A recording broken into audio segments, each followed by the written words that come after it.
Dimulai dari sini, saya merasa bahwa sukses bukan lagi cuma sekedar angan-angan. Dimulai dari sini, saya mulai bertemu dan mempelajari ilmu ekonomi dan bisnis dari dosen-dosen yang profesional dan dosen-dosen yang benar-benar ahli di bidang ekonomi dan bisnis. Dimulai dari sini, saya diajarkan bagaimana menjadi seorang pebisnis yang handal dan terampil.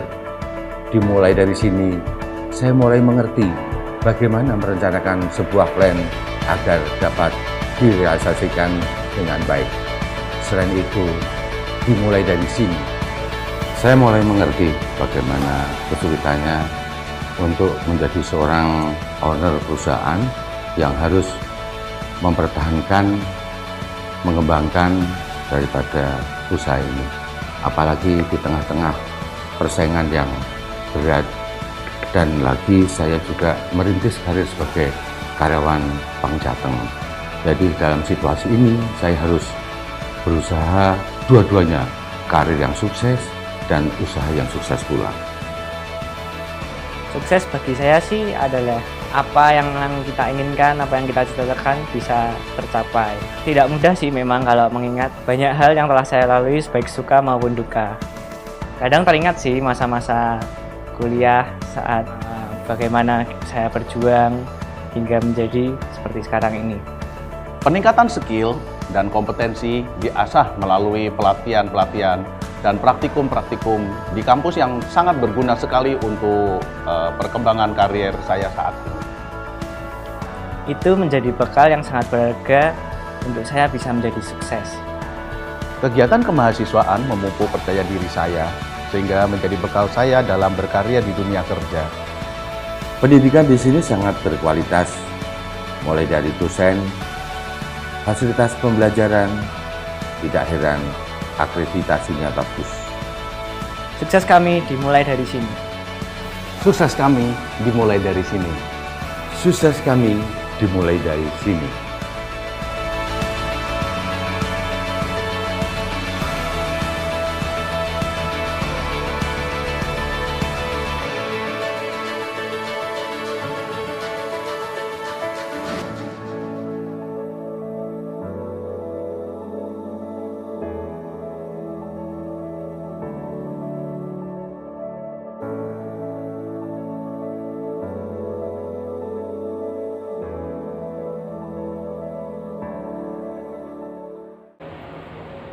Assalamualaikum warahmatullahi wabarakatuh.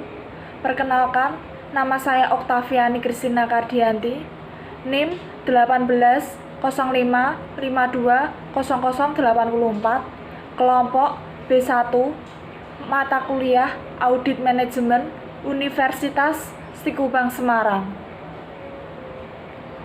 Dengan dosen pengampu Bapak Arif Himawan Dwi Nugroho, SE AK, MM, CA, CPA. Tujuan membuat video presentasi langkah-langkah audit manajemen ini untuk memenuhi ujian tengah semester. Terima kasih. Saya akan mempresentasikan langkah-langkah audit manajemen. Nama saya Oktaviani Kristina Kardianti, NIM 1805520084, kelompok B1, mata kuliah Audit Manajemen. Dalam melakukan audit, seorang auditor haruslah mengetahui langkah-langkah audit, apa yang akan dilakukan. Langkah-langkah audit ini ditempuh untuk memenuhi tujuan audit, yaitu untuk mencapai perbaikan atas berbagai program atau aktivitas dalam pengelolaan perusahaan yang masih memerlukan perbaikan. Dalam perbaikan ini dilakukan terhadap objek-objek audit yang meliputi keseluruhan perusahaan dan atau kegiatan yang dikelola oleh perusahaan tersebut dalam rangka mencapai tujuannya.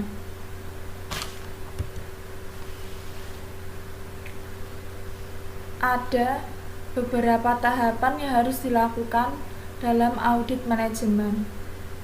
Secara garis besar dapat dikelompokkan menjadi 5, yaitu yang pertama, audit pendahuluan, yang kedua, review dan pengujian pengendalian manajemen, yang ketiga, audit terinci, yang keempat, pelaporan, yang kelima, tindak lanjut.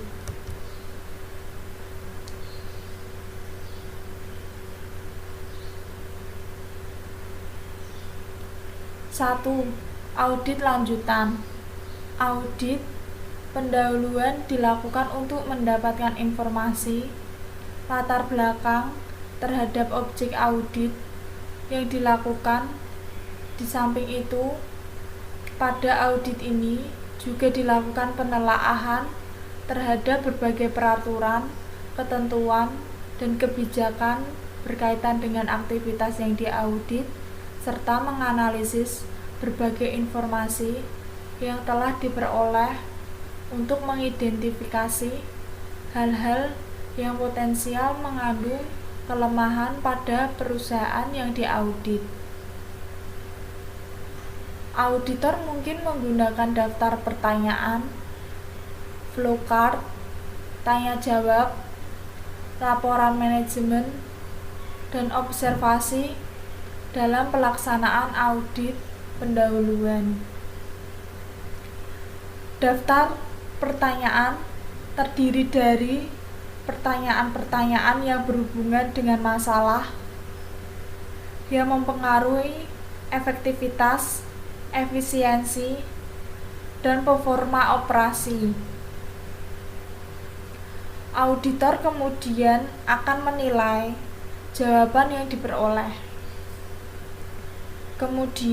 Kemudian auditor mengumpulkan bukti-bukti untuk mendapatkan atau memperkuat jawaban yang diterimanya.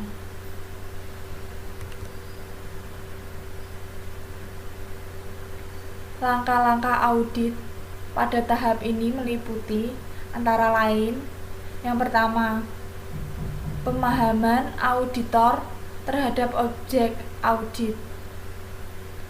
Objek audit meliputi keseluruhan perusahaan dan atau kegiatan yang dikelola oleh perusahaan tersebut dalam rangka mencapai tujuannya. Dalam pemahaman terhadap objek audit, auditor harus mendapatkan informasi tentang sumber daya atau kapasitas aktivitas yang dimiliki objek audit dalam melaksanakan berbagai kegiatan. Dalam pembahasan dengan manajer dan supervisor, auditor menjelaskan tujuan, sasaran, standar operasi, serta risiko bawaannya. Dalam kebanyakan audit, informasi penting dapat diklasifikasikan ke dalam 4 fungsi dasar manajemen, antara lain yaitu yang pertama, perencanaan, pengorganisasian, pengarahan, dan kontrol. Yang kedua, pengamatan dalam arti umum terus dilakukan selama audit pendahuluan. Yang ketiga, melalui pengamatan yang gigih dan tanya jawab yang cerdas.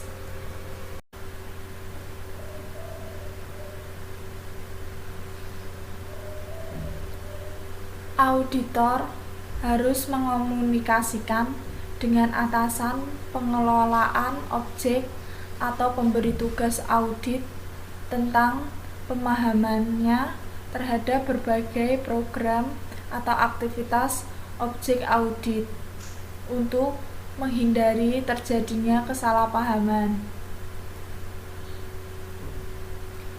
Komunikasi ini lebih efektif jika dilakukan secara tertulis dengan meminta tanggapan pemberi tugas audit tentang hal-hal berikut ini, yaitu yang pertama,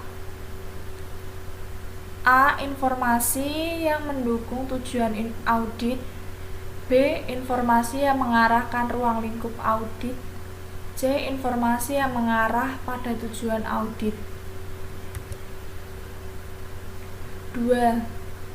Penentuan tujuan audit. Auditor harus merumuskan tujuan audit yang lebih rinci. Beberapa alasan yang mendasari diperlukannya audit manajemen termasuk diantaranya yaitu yang pertama, terjadinya pemborosan dan ketidakefisienan penggunaan sumber daya perusahaan. Yang kedua, tujuan yang telah ditetapkan tidak tercapai. Yang ketiga, adanya alternatif yang lebih baik dalam pencapaian tujuan yang telah ditetapkan. Yang keempat, terjadinya penyimpangan dalam penggunaan sumber daya. Yang kelima, adanya penyimpangan terhadap peraturan dan kebijaksanaan perusahaan. Yang terakhir, sistem informasi dan pelaporan kurang baik.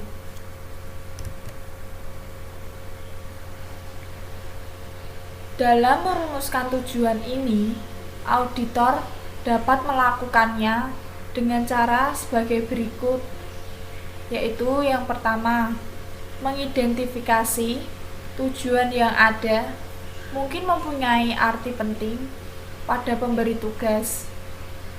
Yang kedua, mempertimbangkan tujuan audit yang telah ditetapkan pada masa sebelumnya.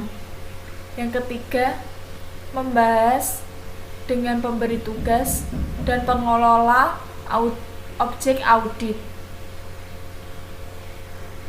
Dalam penentuan tujuan audit, auditor harus memperkirakan dan mengukur dengan cermat apakah yang pertama, sasaran dapat memungkinkan untuk diaudit. Yang kedua, sumber daya cukup tersedia untuk melaksanakan audit. Yang terakhir, waktu pelaksanaan yang tersedia cukup untuk audit. Beberapa hal berikut ini mengandung risiko kegagalan tinggi terhadap keberhasilan pencapaian tujuan audit yang harus diperhatikan auditor, yaitu yang pertama, tujuan objek audit yang beraneka ragam dan tidak konsisten. Kemudian tujuan objek audit yang kurang jelas. Yang ketiga, kegiatan objek audit yang rumit dan kompleks. Yang keempat, pengendalian yang lemah. Yang kelima, perubahan-perubahan yang tidak terencana dan perputaran karyawan yang tinggi. Yang terakhir, perubahan lingkungan objek audit.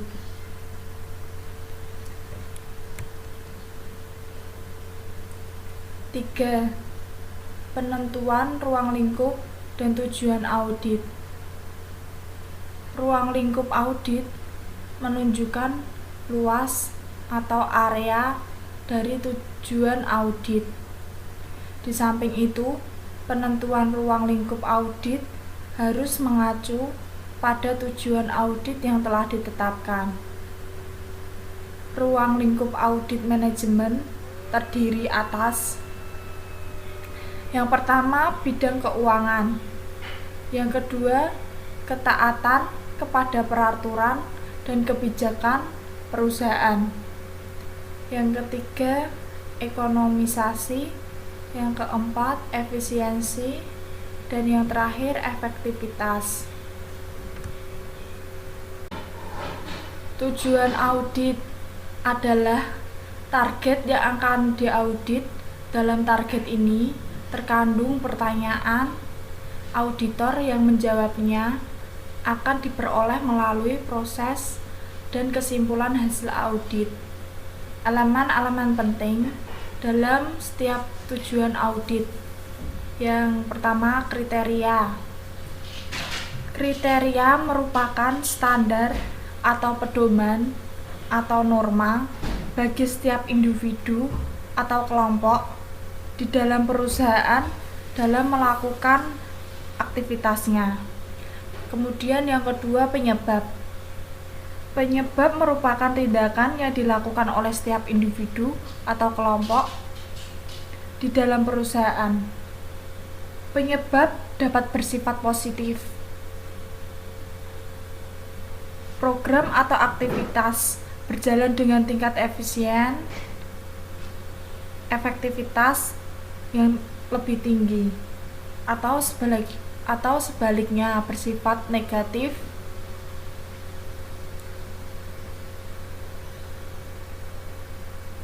Program atau aktivitas berjalan dengan tingkat efisiensi dan efektivitas yang lebih rendah dari standar yang telah ditetapkan.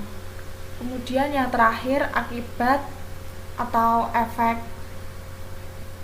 Akibat merupakan perbandingan antara penyebab dengan kriteria yang berhubungan dengan penyebab tersebut.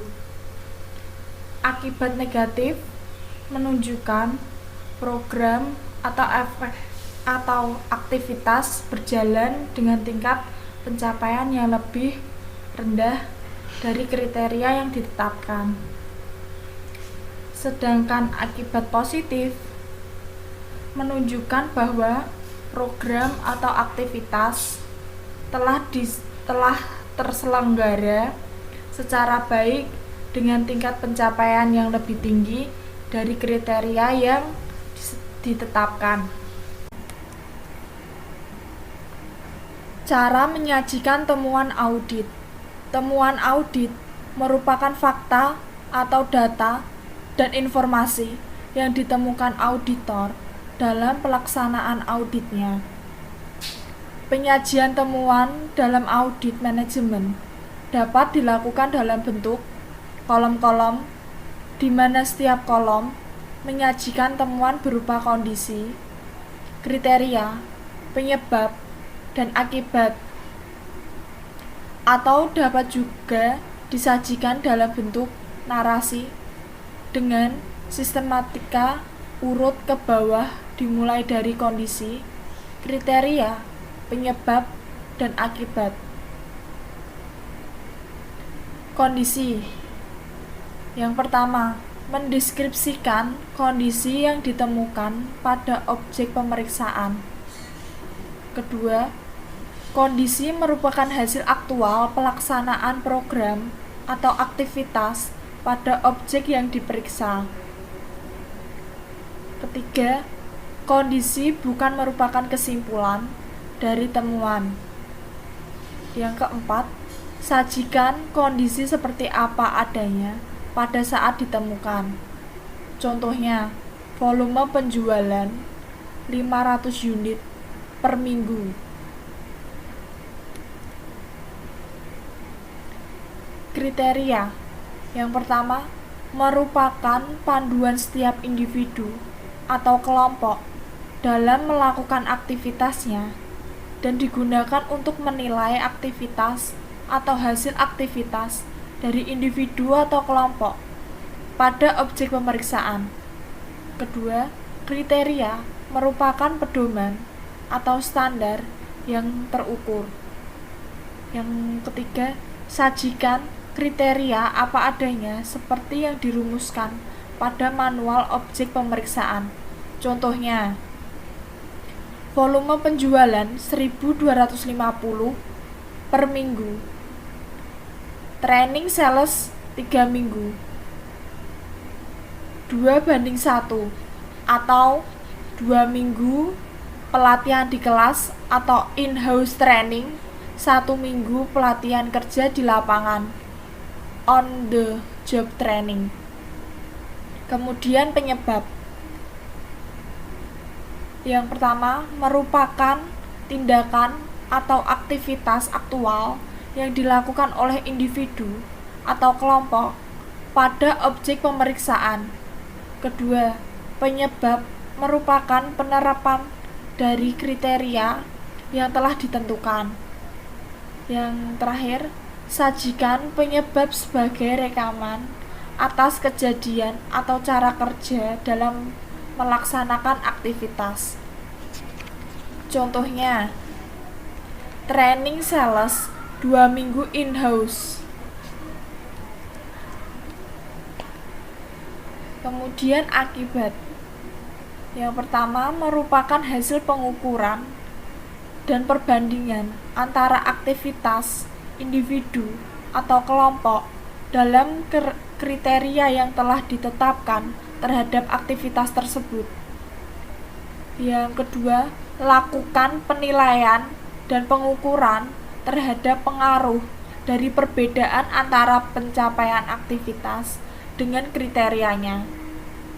Contohnya, akibat dari tidak tercapainya volume penjualan, laba yang dicapai belum mampu memenuhi target.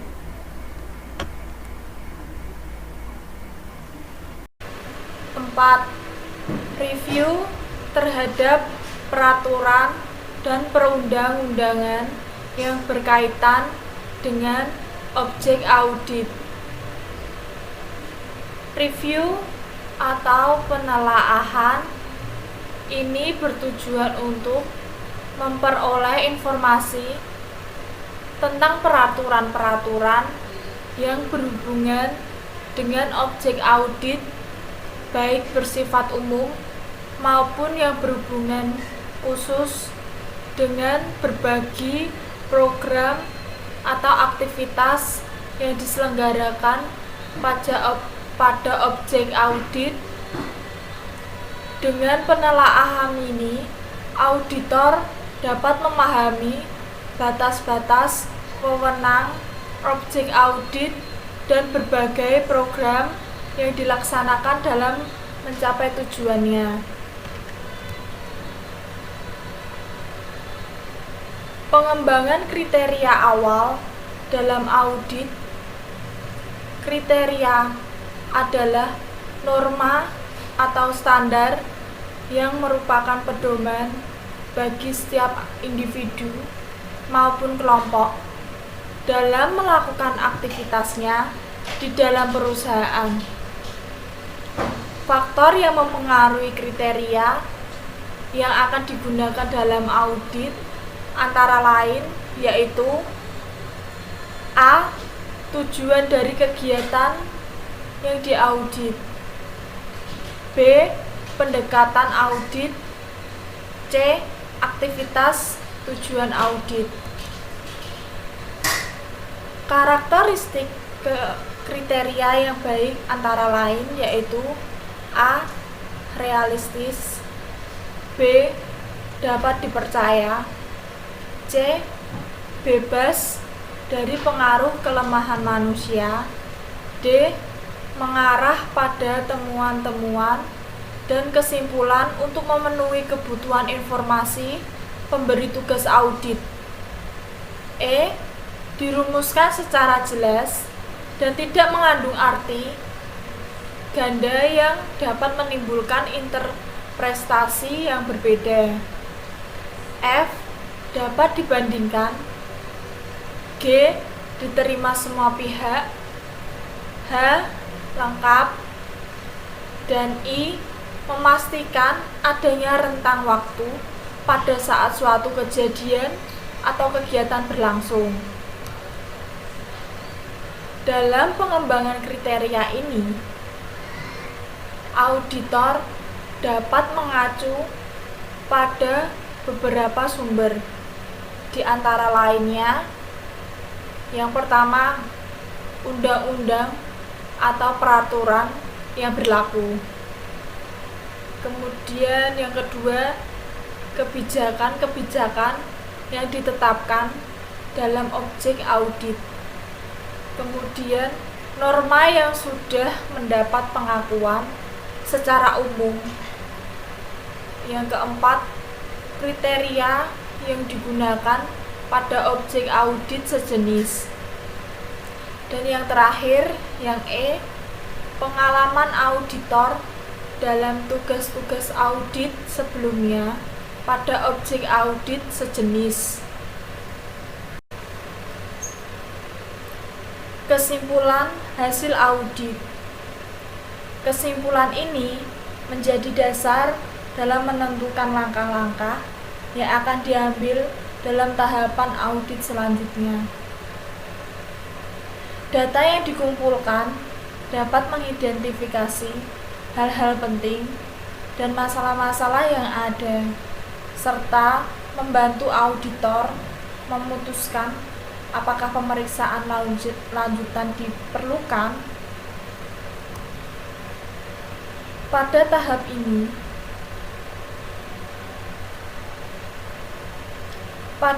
ini pula, auditor seharusnya sudah menetapkan tujuan audit walaupun masih bersifat sementara. Kesimpulan hasil audit pendahuluan memuat tentang hal-hal sebagai berikut di antara lainnya, yaitu yang pertama, daftar bidang atau kegiatan yang mengandung kelemahan yang akan dijadikan tujuan audit pada tahap audit selanjutnya. Yang kedua, alasan mengapa bidang atau kegiatan tersebut memerlukan audit lanjutan. Kemudian yang C, temuan-temuan sementara yang diperoleh berkaitan dengan bidang atau kegiatan yang termasuk dalam daftar bidang atau kegiatan yang masih mengandung kelemahan berdasarkan kriteria yang telah ditetapkan. Kemudian yang D, rekomendasi sementara yang diajukan untuk memperbaiki kelemahan-kelemahan yang ada. Yang E, tindakan-tindakan perbaikan yang sudah dilakukan objek audit berdasarkan rekomendasi sementara yang diberikan auditor sebelumnya. Kemudian yang F, bukti-bukti yang diperoleh pada audit selanjutnya berkaitan dengan tujuan audit sementara yang telah ditetapkan. Jika audit pendahuluan memberikan keyakinan adanya sistem, kontrol, pengawasan, dan manajemen yang baik, maka bisa menjadi dasar keputusan tidak dilakukannya audit. Dalam situasi program audit akan disiapkan dan pekerjaan lapangan akan dilakukan. Mungkin berguna untuk membuat ringkasan hasil survei dan melaporkan secara informal ke manajemen. 2. Review terhadap pengendalian manajemen. Sistem pengendalian manajemen digunakan untuk mengendalikan proses yang berjalan secara ekonomis, efisien, dan efektif dalam mencapai tujuan perusahaan. Dalam audit SDM, auditor harus memahami hal ini, terutama yang berkaitan dengan pengelolaan SDM. Beberapa hal yang berhubungan dengan sistem pengendalian manajemen yang harus diperhatikan oleh auditor dalam audit SDM antara lain, yaitu yang pertama, pernyataan tujuan, yang kedua, rencana perusahaan, yang ketiga, kualitas dan kuantitas SDM yang memadai, yang keempat, kebijakan dan praktik yang sehat. Kemudian yang terakhir, sistem penelaahan yang efektif pada setiap aktivitas untuk memperoleh keyakinan bahwa kebijakan dan praktik yang sehat telah dilaksanakan dengan baik. 1. Pernyataan tujuan. Tujuan suatu perusahaan harus dinyatakan dengan jelas dan disosialisasikan ke berbagai tingkatan manajemen untuk dipahami. Dalam melakukan penelaahan terhadap sistem pengendalian manajemen perusahaan, auditor harus memahami dengan baik tujuan perusahaan. Yang kedua, rencana perusahaan. Rencana harus disusun untuk mencapai sasaran perusahaan baik jangka pendek maupun jangka panjang, yang biasanya juga diikuti dengan penentuan strategi untuk mengimplementasikannya. Yang ketiga, kualitas dan kuantitas SDM yang memadai. Pelaksanaan audit SDM pada dasarnya adalah untuk memastikan apakah kebutuhan potensial SDM bagi perusahaan, baik kuantitas maupun kualitas, telah terpenuhi secara ekonomis, efektif, dan efisien. Ruang lingkup audit SDM dibagi ke dalam 3 kelompok sesuai dengan administrasi aset tetap pada umumnya, yaitu perolehan, penggunaan, dan penghentian penggunaan sebagai berikut, yaitu yang A. Rekrutmen atau perolehan SDM mulai dari awal proses perencanaan kebutuhan SDM hingga proses seleksi dan penempatan. Yang B. Pengelolaan atau pemberdayaan SDM meliputi semua aktivitas pengelolaan SDM setelah ada di perusahaan, mulai dari pelatihan dan pengembangan sampai dengan penilaian kinerja karyawan. Kemudian yang C, pemutusan hubungan kerja atau yang biasa disebut PHK karena mengundurkan diri maupun pemecatan akibat pelanggaran atau pelanggaran aturan perusahaan.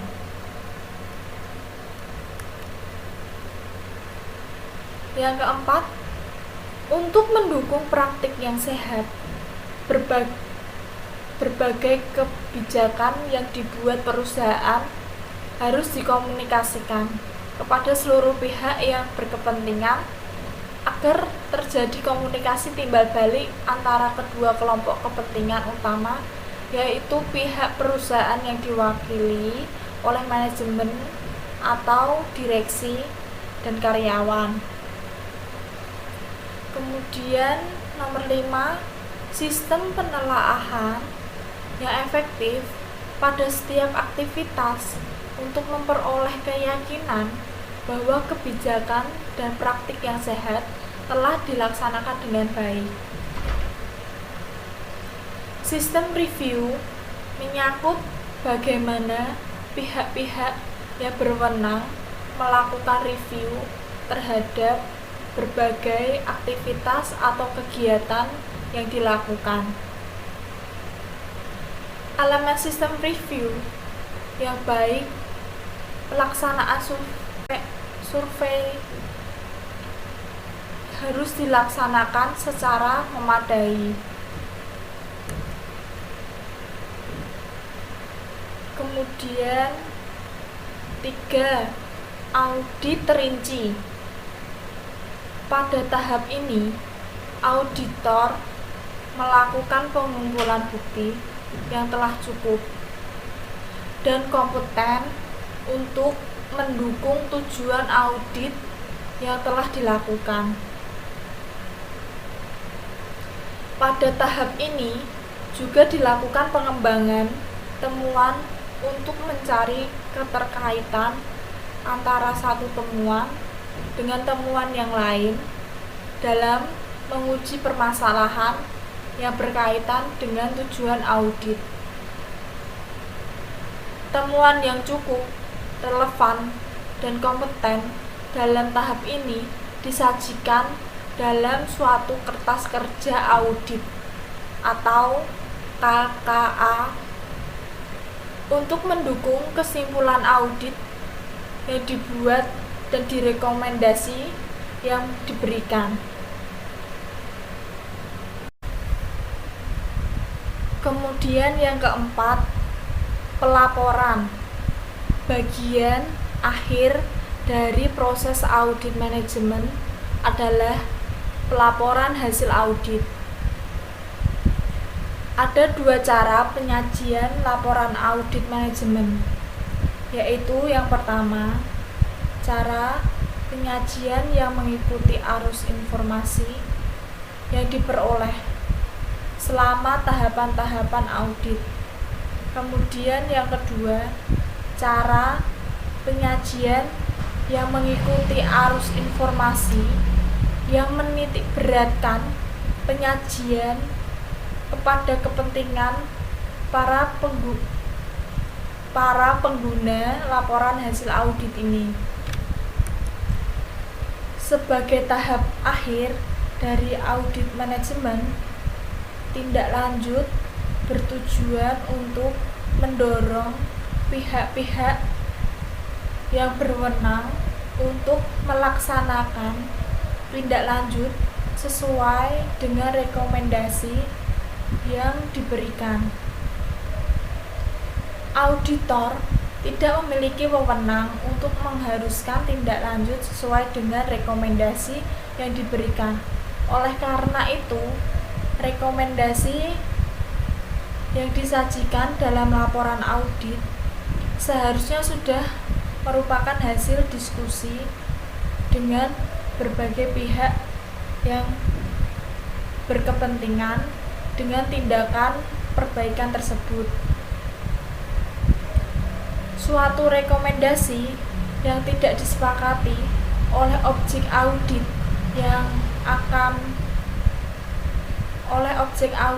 akan sangat berpengaruh pada pelaksanaan tindak lanjutnya.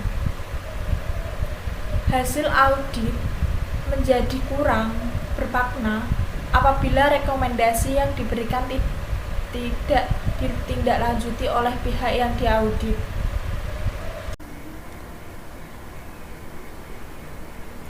Kemudian yang terakhir, tindak lanjut. Implementasi tindak lanjut atas rekomendasi yang diberikan auditor merupakan bentuk komitmen manajemen dalam meningkatkan proses dan kinerja perusahaan atas beberapa kelemahan atau kekurangan yang masih terjadi.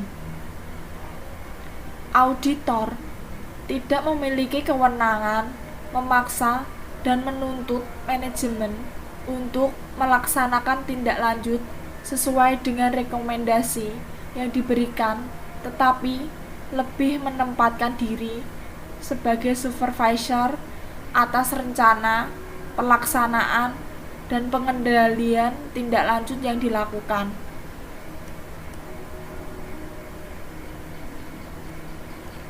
Rekomendasi seharusnya merupakan hasil diskusi dan rumusan beberapa antara manajemen dan auditor, dan juga harus menyajikan analisis dan manfaat yang diperoleh perusahaan jika rekomendasi tersebut dilaksanakan, serta kerugian yang mungkin terjadi jika rekomendasi tidak dilaksanakan karena tidak ada tindakan perbaikan yang dilakukan perusahaan.